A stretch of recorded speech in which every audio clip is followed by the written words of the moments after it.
Sa tayo magsisimula. Yan, okay na. Ano po? So we're now live. Again, no? Balik po tayo. Facebook glitch na yung nangyari, no?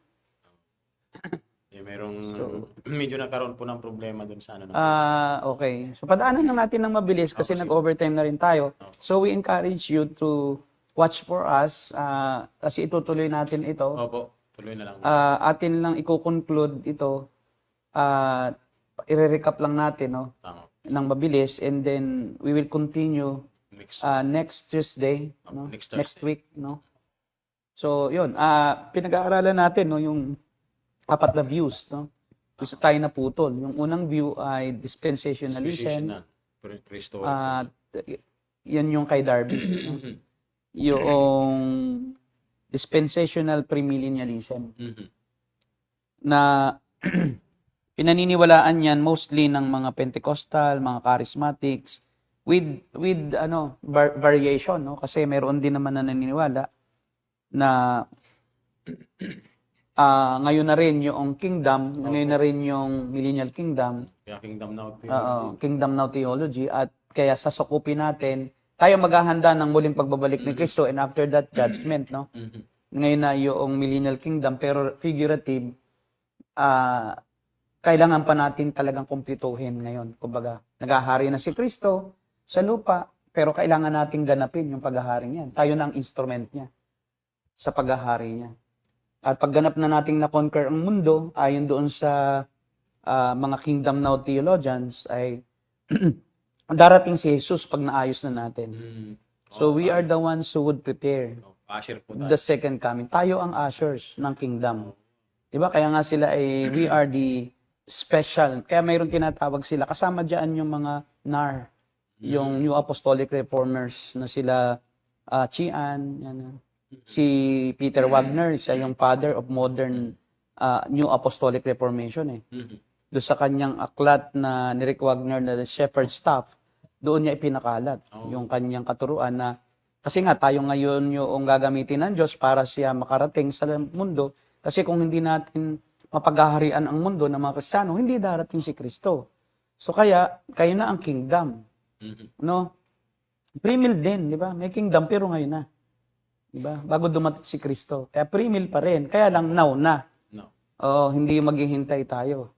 So ngayon, ay kailangan nating sakupin ang ang iba't ibang aspect ng society. Kailangan natin na yung magkaroon ng dominion, kaya yung dominionism. Yung Seven Mountains. Seven Mountains Mandate. At kaya nga ibinabalik ng Diyos ang kapangyarihan ng mga apostol para magamit natin ito ngayon.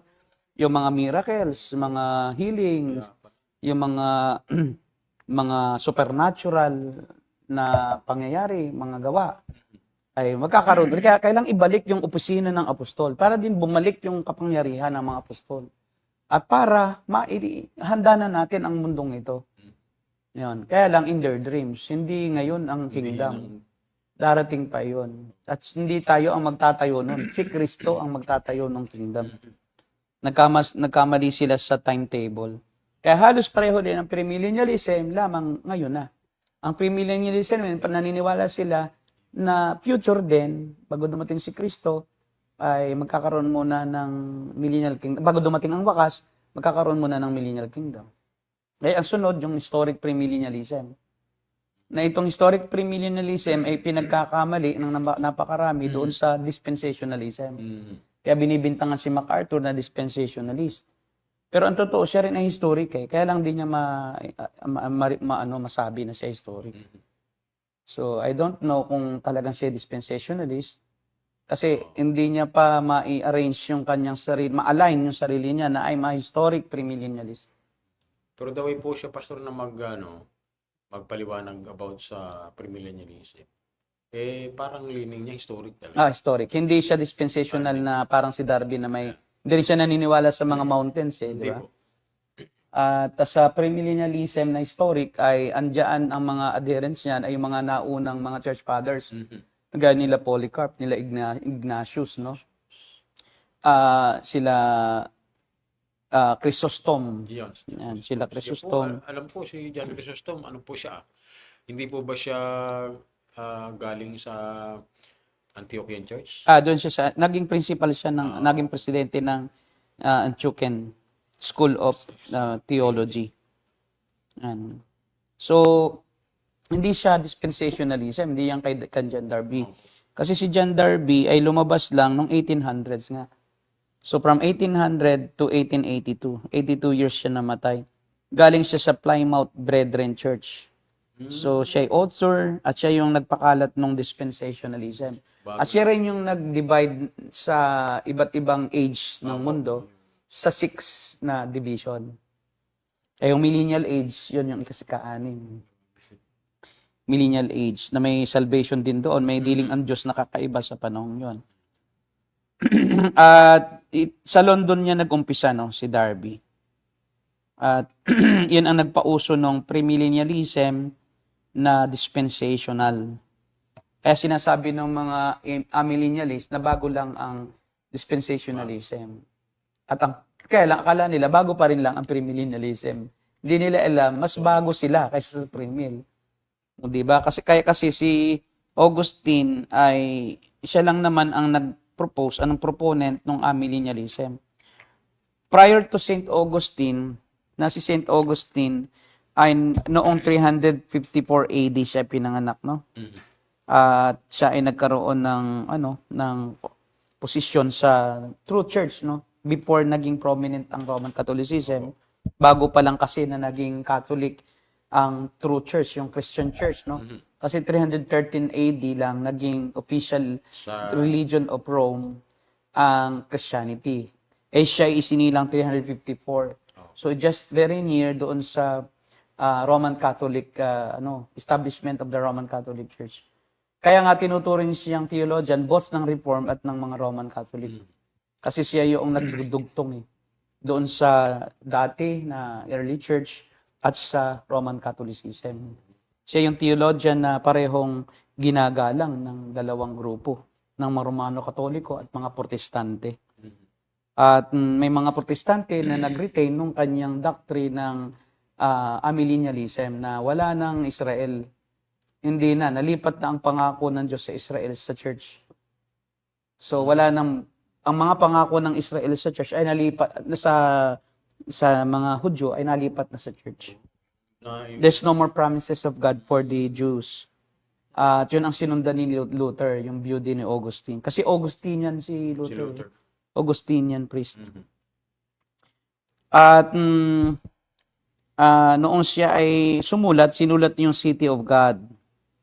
At yung confessions muna, tapos yung kanyang personal account, at saka doon sa kanyang confessions, doon niya in-expound yung salvation by grace. Kasi na-confess niya talagang ako hindi ako kayang iligtas sarili ko, kasalanan. So only by grace. Then sa City of God naman, yun yung kanyang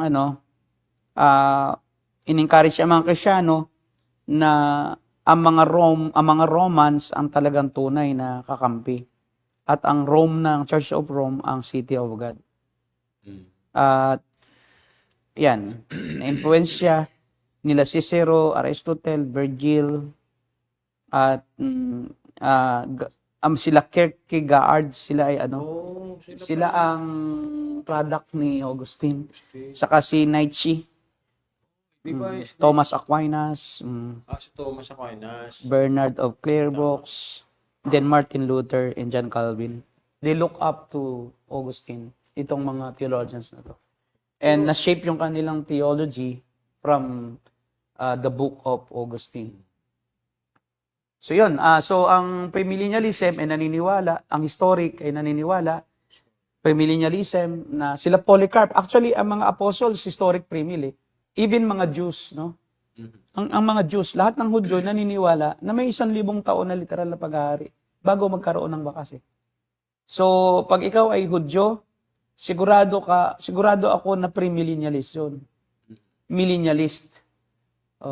Kahit hindi premill, pero millennialist. Ibig sabihin, magkakaroon ng 1,000 years of reign. Kaya nagkaroon na ng premill kasi in relation to the judgment of Christ, the white throne judgment, sa paghuhukom kasi. So premill siya, millennial kingdom muna, bago yung judgment, bago yung wakas ng panahon. Kaya nga, doon na nagkakaiba. Yung iba post-mill, darating si Kristo after the millennium. Diba? Yan ang view naman ni Lorraine Beutner, yung sumulat ng Reformed Doctrine of Predestination. Ang mga post-mill naman, ang mundo ay pabuti ng pabuti ng pabuti. At tayong mga Christian, parang kingdom now theology, pero pagkakaiba is hindi naman nila kinoconquer ang politics, ang society, kundi nag-i-influence ang mga Kristiyano sa mga non-believers para sila maging mabuti. Yun, not necessarily napalitan nila ang leadership. Parang Wala silang mountains yung post-mill. Hindi gaya ng pre-mill ni Darby na may mga mga Seven Mountains. 7 mountains of redemption na kailangang i-redeem yun, yung mga yun. Ito kasi pong post-millennialism is very optimistic po sila pagdating dun sa Sa Christianity, sa church. Sa Na church. tayo yung magtatakda ng golden age of human history. Yun, tayo ang magpupulfill noon. Hindi pagka talagang handa ng mundo, saka lang babalik si Kristo. Parang may kinalaman din sa kingdom now, pero magkaiba rin sa ibang aspeto. And then, yung historic, yan ang pinakaunang views, o pinakaunang view about last things, no, ng iglesia. Nag-umpisa niyan ay sila Saint Ignatius, sila Polycarp, sila, of course, si John Dabilabi, pre-mill. Diba, inuhulaan pa nga niya na darating, 90 AD. Ngayon, ang isa sa yung loophole ng view ng amillennialism, they use the writing of Revelation, they use Revelation as proof of fulfillment of all prophecies, and in so doing, they tried to date the book of Revelation before AD 70. Ang sabi nila 68 AD yan. So that, kaya kasi, hula pa yun So, ang sabi nila, ang katuparan noong desecration of the temple ay yung kay Ptolemy noong AD 70, yung pagwasak sa Jerusalem. At doon na naganap lahat ng hula. Andun ang 666, si Ptolemy rin ang 666.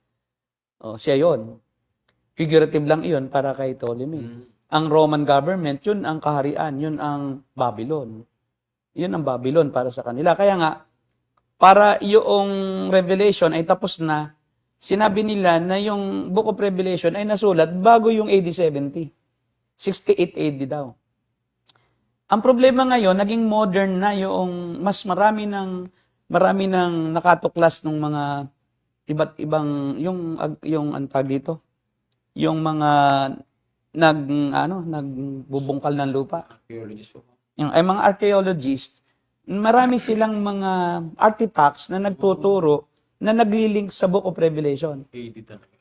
Gaya noong Island of Patmos, yung mga nangyari kay John during the emperor na ganito, na si John ay buhay pa during AD 68. AD 70 buhay pa siya. At actually, ang sabi nga nila, ang Book of Revelation, doon sa pinagsama-sama nilang findings, kasama na doon yung internal evidence, external evidence, at kasama sa external evidence yung archaeology, AD 90, more or less, nasulat yung Book of Revelation. Sabi pa nga ng iba, 95 AD. Kasi may binabanggit siya doon sa Book of Revelation na mga lugar na noong AD 70, ganun din ang nangyari sa lugar na yon. So kaya nga, doon sa Reformation Bible, Study Bible, nag-apologize si R.C. Sproul, nabasa ko yon, na sabi, nagkamali kami sa dating ng Revelation. At therefore, yun ang dahilan kung bakit sinasabi ni John MacArthur, kung hindi ka Presbyterian, pre-mill ka. Hindi ka amin. Natatawa-tawa lang naman si Sproul. Alas na magawa kasi hindi nag-apologize nga siya O di ba, dapat pre-mill ka, nag-apologize ka nga Yung ginagamit niyo yung reason para inyong patunayan yung amil view nyo, ay defeated na yung paano ngayon? So ibig sabihin, marami pang hulang di natupad kasi AD 95 yung di ba? Kung yun ang katuparan ng lahat, ibaligtad Ba't inihula pa ni John yung mangyayari pagkatapos gibain yung templo? Di yung paggiba ng templo ang last ang fulfillment. Kasi preterism sila lahat na fulfilled na ng lahat ng hula, fulfilled na. Wala nang second coming, na millennial, wala na. Wala. Oh, kaya yung Grace 1,000 years na yon ay sa 22 ba ng Revelation, no? 22. Yun ay figurative. Yun ay long period of time. Okay, yan ang ikatlo. Yun yung amillennialism. Yan, yung amillennialism ay nagtuturo, wala na. Wala nang paghahari ni Jesus sa lupa. Hindi na bababa si Jesus ayon sa hula ni, yun ay figurative lang. Yan. Hindi, hula ni, yun, ni, ito? Ni Agustin. Hindi. Hindi, hula sa Old Testament, yung binasa natin kanina. So, hula, yun ay hinula na Si Nehemiah ba yun? Sakaraya. Si Karaya. Si Karaya ang hula na doon bababa sa sa Mount of Olives hindi na yung matutupad. Wala na natupad na Diba? So, hindi na bababa sa Mount of Olives. Kasi wala na daw doon ng olive tree. Hindi naman ibig sabihin yung puno ang kundi yung the same spot na noon ay nilapagan niya, kung Mount of Olive pa ang tawag noon at ngayon hindi na, the same pa rin. Huwag nating baguhin ang issue. Kung yun ay may nakatayo na doong building, doon pa rin bababa yun. Nakakatawa lang. So wala nang literal millennium, wala nang 1,000 years of age of reign of Christ on earth, literal. But it's now the millennium. Ang church age na ngayon, ang kingdom ng Diyos. Ang church ang kingdom, ang tagahari ni Jesus spiritually. At si Satan ay itinali na doon sa krus, kaya hindi na siya nakakapakialam ngayon. Di ba? Kaya yung mga ginagawa ni Satanas, hindi si Satanas yan. Di ba? Hindi na siya nakakapandaya. Nakakagapos na di wala nang talaga, mga evil possession, wala na talagang ganyan. Ba? So, symbolic lang yan. At ang resurrection at judgment ay yun ay magkasabay na magaganap. Pagbalik ni Jesus, resurrection na ng mananampalataya, di mananampalataya, pag-atol na, at judgment na. Wala silang yung unang resurrection na may rapture. Kasi sa rapture yung resurrection Walang ganun. Wala silang ganun. Walang resurrection. Walang sa langit. Walang celebration. Naghihintay lang lahat sila. Di ba? Sa langit. Nasa langit na sila. Naghihintay na lang sila. Babalik kasama na Jesus. Wala na second resurrection. Mayroon second. Doon na lang magaganap. Sabay-sabay na. Pati Kristiyano, pati hindi Kristiyano. Doon na sabay-sabay na mariresurrect. Wala yung resurrection. Kaya ngayon, wala pang resurrected body sa heaven. Kundi kay Jesus lang. Wala pa si Enoch doon. May resurrected body si Enoch, di ba? Wala din si Elijah doon. Kasi wala daw resurrection of the body until Jesus comes again. Nasaan kaya po sila? Baka kaluluwa at espiritu, yung katawan nila hindi sinali. Naiwan sa ere muna. Di ba tinangay siya ng Karwahe, papuntang langit. Si Enoch. Figurative lang yun. Ikaw naman. Lahat yan figurative lang. Lahat ng pumunta sa langit, figurative yun. Diba? Pero payag ako na literal yung 24-hour period do sa Genesis. Diba? Pero ayaw akong papayag sa 1,000 years. Diba? Kasi literal yung 12 At literal yung 24 hour, diba? Ba't gawin mo na rin yung figurative. Lahat ng number gawin mo figurative. Kasi mahirap gawing figurative ang number pag talagang mayroong kadugtong na pangkaganapan. Pag sinabi yung 12 apostles, hindi yung 12. Figurative lang yun, symbol lang yung 12. Diba? Maaring 13 yun, maaring 14. May figurative, mayroong literal. Oo. Yun lang, mga number lahat yan figurative Diba? Kaya pag sinabing 40 days nag-ayuno si Moises, baka yun ay hindi 40 days. Figurative lang number yun Baka nag-ayuno lang. Oo, baka 4 na araw lang yun, nadagdag ng 0. That's a problem with inconsistent hermeneutics. If the Bible is literal, then we understand that verse as literal. Symbolic. Makikita mo naman kung symbolic kasi yung isang talata kasi mayroong background, mayroong hermeneutical principle na gagamitin ka paano sabi nila, nabound na daw si Satan? Di naniniwala ka rin palang ginanggapos si Satanas. Figurative lang naman yung yun ang figurative. Di mo maigapos si Satanas. Satanas, ibig lang sabihin ng salitang ginapos, hindi na siya makakagawa. Kumbaga, ineffective na siya. So, wala na siyang influence, wala na siyang... Hindi pwedeng walang influence kasi, di ba? Ngayon si Satanas, kitang-kita natin. Opo. Mayroon ang Church of Satan. Delikado yung ano. Hindi ko alam basta, pero Satan bound at the cross. doon sa cross mismo. Doon sa mismo, pinawalang bisa na ang lahat ng gawa ng diablo. Believers. Di ba? Sino yung nakaka-influensya po doon sa Ang mga unbeliever. sa mga kriminal? Baka symbolic na rin lang si Satan. Diba? Evil spirit, pero symbol lang, symbolic. So, mas mahirap para sa akin na talaga yakapin yung kahit anong pilipit at galing ng teacher. Hindi talaga Kasi common sense lang naman ang pairali mo mula sa lahi ni David si Jesus at ang sabi kay David, ni Samuel, ang prophecy ng Diyos sa kanya ay mula sa iyong lahi manggagaling ang isang haring ang paghahari walang hanggan. Hindi na pwedeng gawing spiritual yung kaharian ni David. Kasi ang sabi mula sa iyong lahi ay may uupo sa iyong trono. Ibig sabihin, talaga siya maghahari sa Jerusalem. Kasi si David naghari sa Jerusalem. Dapat may maghahari din sa Jerusalem. Na katulad ng paghahari ni David. Hindi naman sinabing yung hari manggagaling sa iyo ay spiritual kundi literal na mula sa iyong angkan manggagaling ang hari ng paghahari ay magtatagal sa walang hanggan So it's very hard to believe in amillennialism. If ang tao ay hindi objective lang ang tao, yung hindi mo siya i-brainwash, talagang mahirap paniwalaan na wala ng paghahari si Jesus sa lupang literal Kasi paano matutupad yung kanyang pangako na siya muling magbabalik, na mayroong kamay na bakal, na siya paiiralin niyang katarungan. Paano pa siya magpapairal ng katarungan kung puro katarungan na lahat? Di ba? Kapag sinabing pairalin ng katarungan, may kalaban pa. Hindi pa makatarungan. Oo, mayroon pang hindi makatarungan, kaya paiiralin mo katarungan di ba? Siya maghaharing may katarungan. Bakit ganoon ang sabi? Maghahari talaga siya, literal. Pairalin niya ang katarungan sa buong mundo.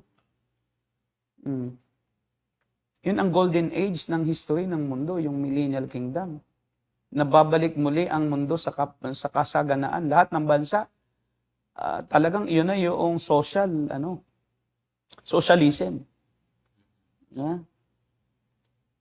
Talagang pantay-pantay. Yun ang socialism. Pantay-pantay lahat. Walang mahirap mayaman kasi lahat sagana. Ang leon at ang tupa, matutulog na magkasama sa pastulan. Pati kabangsan ng hayop, mawawala. Walang mag-i-influence sa mga tao para gumawa ng masama. Kundi yung lang kanilang likas na sinful nature na na-influence ng ating mga ngaral. Kasi doon mangyayari yung ipapangaral ang mabuting balita sa lahat ng dako, tribu, lahi at wika. Pastor, yung pang... Kaya mas darami ang makakakilala sa Panginoon sa 1,000 years kaysa doon sa 6,000 years na marami yung hindi nakakilala. Kaya mas darami ang bilang ng mananampalataya kaysa sa bilang ng hindi mananampalataya. Mas maraming pupunta sa langit kaysa sa impyerno. Hindi ibig sabihin nung makipot ang daan patungo sa langit, kukunting pupunta sa langit. Kundi mahirap lang ang pagdaan. Pero ibig sabihin kakaunti ang laman ng langit.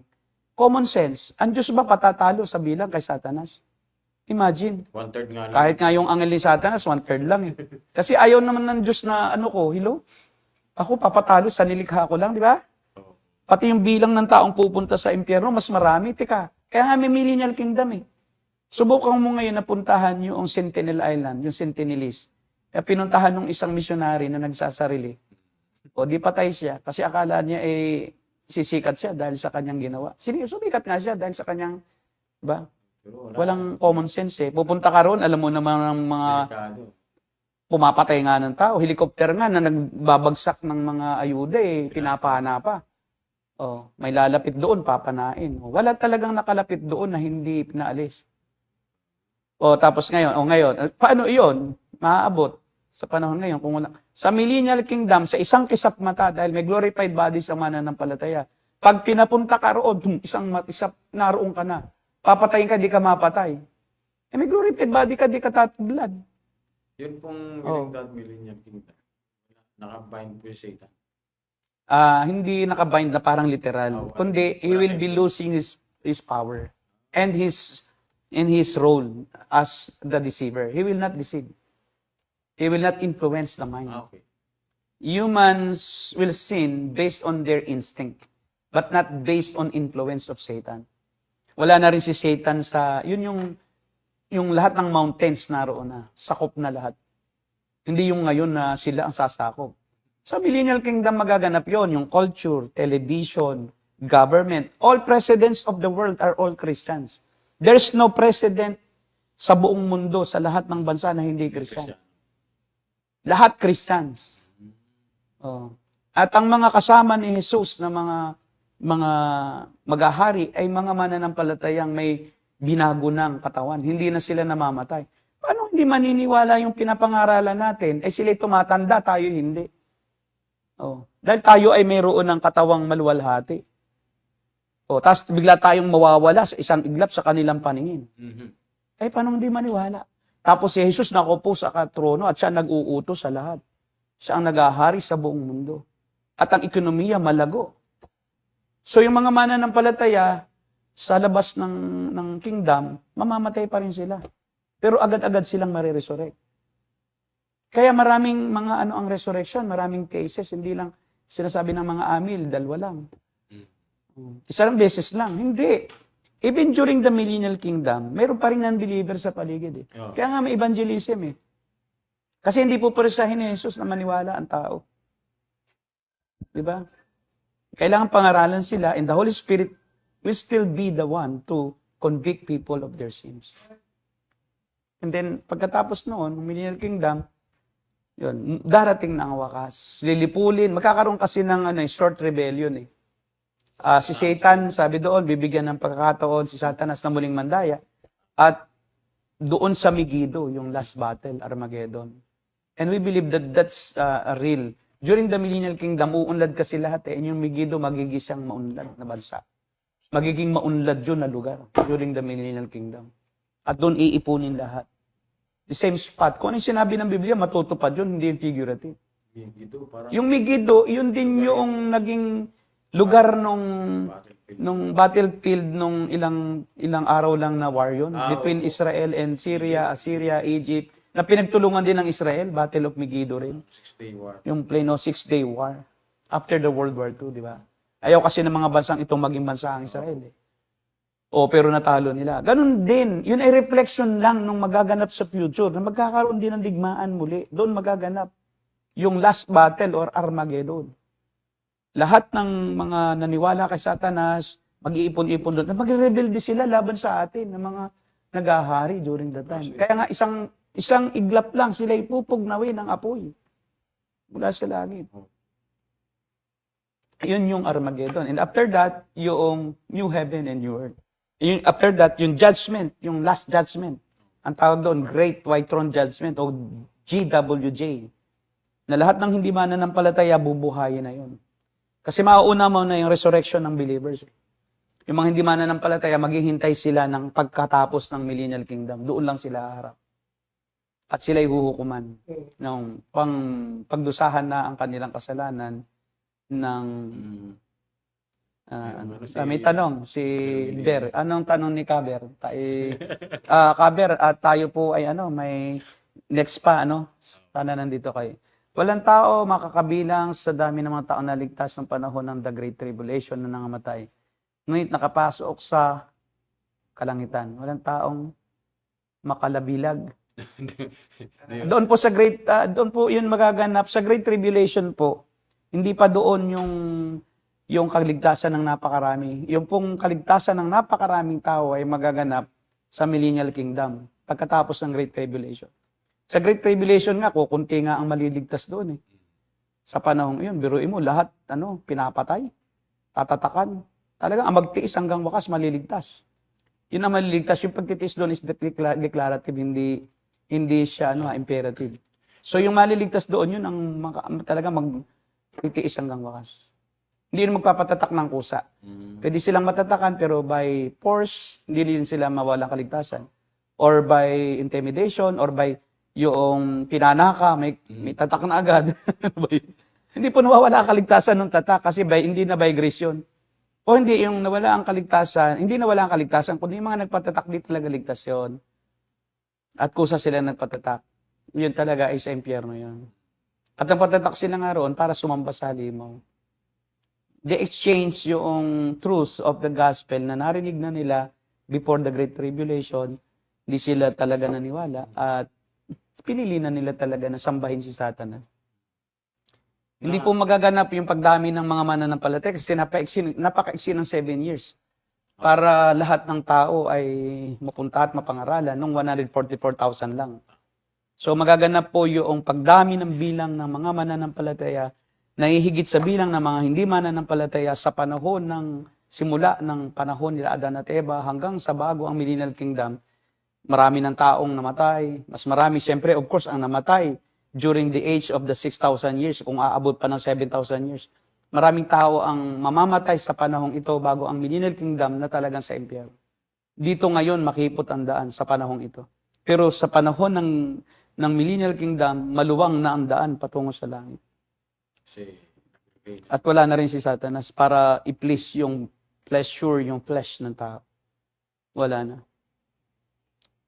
Doon na, sa panahong iyon, yung righteousness will reign.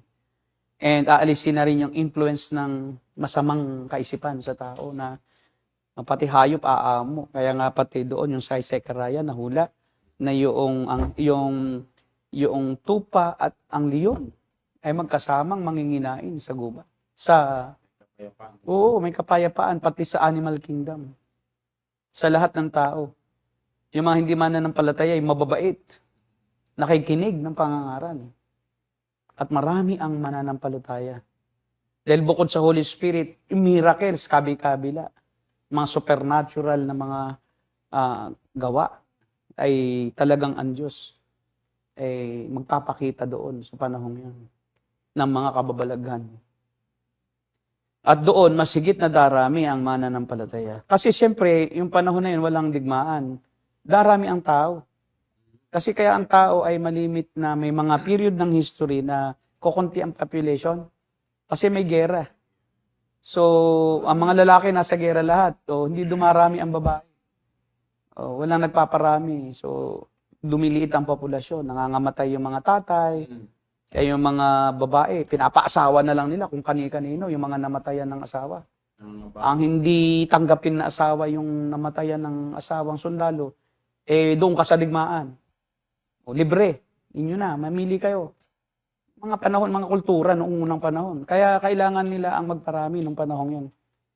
Dahil kumukunti at saka during that time, yung mga mula noong unang siglo hanggang 16th century, ay madali ang buhay kasi nga wala namang pang antibiotics, wala pang gamot, di pa na-discover. Kaya pagka ang tao noon, halimbawa isang pamayan na nagka-cholera, cholera lahat. Damay-damay. Kaya maraming mga panahon sa kasaysayan, yung tulad nung Black Plague ba yun sa Spain, na talagang nangalagas ng tao sa dami. Bukod sa digmaan, may mga sakit, may mga pandemic. Marami ng pandemics during the in the past centuries. Yung COVID ay isa lang sa mga napakarami noong pandemic din na kumalat sa buong mundo. Sa Ehipto, may pandemic na rin eh. Buong Ehipto, nagkaroon ng bukol lahat. Dahil sa sumpa ng Diyos. Okay? Magpaalam po muna tayo at tayo ay nagkaroon po ng technical glitch ang Facebook. Hindi po namin alam kung naandyan pa rin yung una, no? So, kung wala man ay at least meron kaming ngayon, parang recap. Pero pwede naman po natin, Pastor, padaanan ulit na mabilis, no? Okay. Next week po. At kung kayo po may mga katanungan, ihanda nyo na po ngayon para po pwede nyo nang i-chat dyan para sa next week ay amin na pong mahanapan ng kasagutan. Yeah, tama. Okay, salamat po ng maraming. Pastor, magpaalam tayo. Yan. Ito po ang The Narrow Gate Ministry and We are the Cult Busters. God bless you all and good night. See you next week, Tuesday.